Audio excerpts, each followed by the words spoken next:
This is the Building Automation Monthly Podcast with Phil Zito, episode 162. Hey folks, Phil Zito here, and welcome to episode 162 of the Building Automation Monthly Podcast. In this episode, we will be discussing how to work with third-party BACnet systems. So we're going to be taking a step-by-step journey through BACnet IP and BACnet MSTP. And we're going to be talking about what you need to do in order to get those integrations to work. Now, before we go there, I want to let you know that this week's podcast is brought to you by Building Automation Systems Fundamentals. So there's a lot to going and integrating building automation systems, going and integrating IP systems and integrating MSTP systems. But in order for you to do all that, you have to understand how building automation systems work. And in order for you to do that, you need to be trained on building automation systems. And that is exactly what our course does. It takes you through exactly what you need to know about building automation systems. So if you are looking to learn more about building automation systems so that you can begin your technical career or maybe your career as an integrator, I encourage you to check out our course. It's available at buildingautomationmonthly.com/162. Scroll down to the Building Automation Fundamentals logo. All right, folks. So I got a little bit of a cold, courtesy of my son. You gotta love kids. They just are little petri dishes. And because of that, this episode might end up being shorter than usual. I want to get this done as quick as possible so my voice does not give out. I'm honestly a little concerned about that. So with any integration that we do, we work from the physical layer up to the application layer. Now, I'm going to talk through how we get BACnet MSTP working, and then I'm going to talk through how we get BACnet IP working. All right, so let's start with BACnet MSTP. So the first thing you got to do is you obviously got to make sure you have the right wire type. You got to make sure you have the right gauge of wire. You got to make sure you have the right amount of conductors. You also have to make sure you have the right polarity, making sure that your positives communicating or connected to your positive wire, your negatives to your negative, etc., etc. So wire it up correctly. Then you have to make sure you're within your device count and length requirements. So MSTP is RS-485 standard and has a standard of 3,300 feet per segment and 32 devices per segment. And you can have up to 3 segments. That is the MSTP standard. Sometimes you can go over that and still get your trunks to work, but that is the standard as far as your length of your wiring and exactly how many devices you can have on your wiring. You also have this concept called end of line. So with end of line, what's going on is that we have this bus architecture. So you start at the supervisory trunk typically, and you run from controller to controller until you hit the end of the line. So you need to set the end of the line to tell your communication signals where the trunk ends. That way you don't just keep bouncing signals and these signals go and bounce back and then you start to have collisions.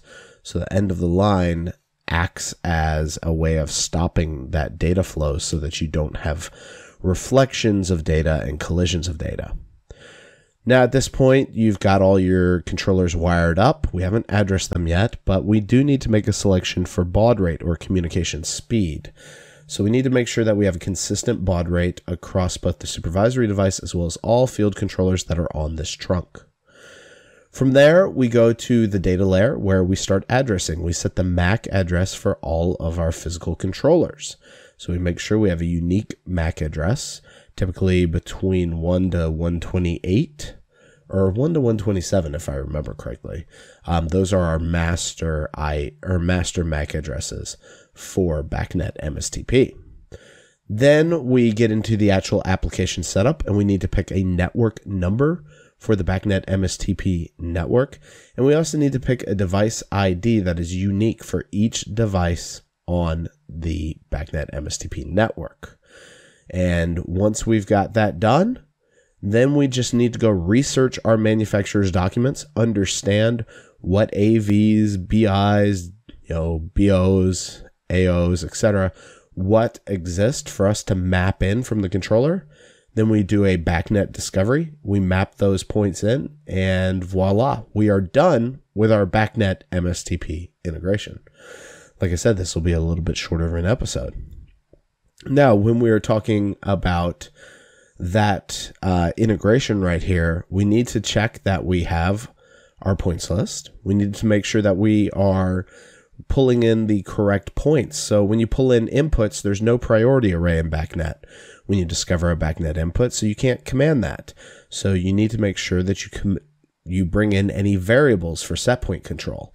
You can also bring in outputs, and you typically will have outputs that are writable that have a priority array, but you have to be careful if you're writing to outputs, because you can get very confusing when you start writing to outputs and you've got a program writing to outputs as well.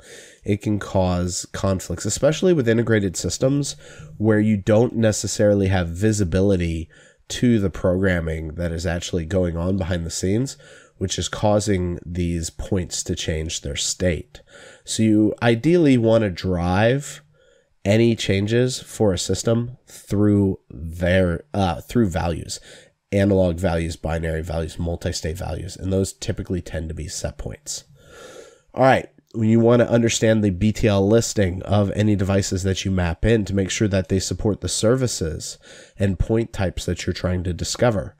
And then as well, you want to discover those devices. Now, BACnet IP is similar but different. So for our physical connectivity, we are going to want to go and make sure that we connect our devices. How do we connect them? With Ethernet wires. Now we can use 3 different topologies. We use the star or home run pattern from a switch to a single host device or field controller device. We can use the bus pattern, which is essentially the daisy chain pattern, or we can use the ring pattern. When we do decide to use a ring pattern, we need to be cognizant of any broadcast loop protection software and settings that we need to put in place, like rapid spanning tree protocol. At the network layer, we are primarily concerned with the IP address of the device, the subnet that the device is on, making sure that there's a BBMD on that subnet and that there's a BDT entry on that subnet. We want to make sure that all of that is in place. That way we can communicate with the device. Then we need to make sure our ports are open, typically UDP port 47808. We need to make sure that is open at the transport layer. That way we can communicate with BACnet devices. And finally, we set up a network number, a unique device ID, and we discover our objects, just like we did before. This, my friends, is how you do BACnet integrations. They are very, very simple. If you're getting caught up with BACnet integrations, then you are most likely skipping one of these steps or not properly looking at the BTL listing of a device to ensure that that device supports the services that you're trying to execute. So I know this was a little bit shorter than our normal podcast. Actually, it was like a third of the length of our normal podcast. But I'm a big believer of taking as long as you need to teach a topic. And in this case, you've just gotten a complete education on how to do BACnet MSTP and BACnet IP integrations. If you follow these steps, you will be able to pull off those integrations. This is all you need to do. So with that being said, I encourage you to go to buildingautomationmonthly.com/162. Check out all the resources there.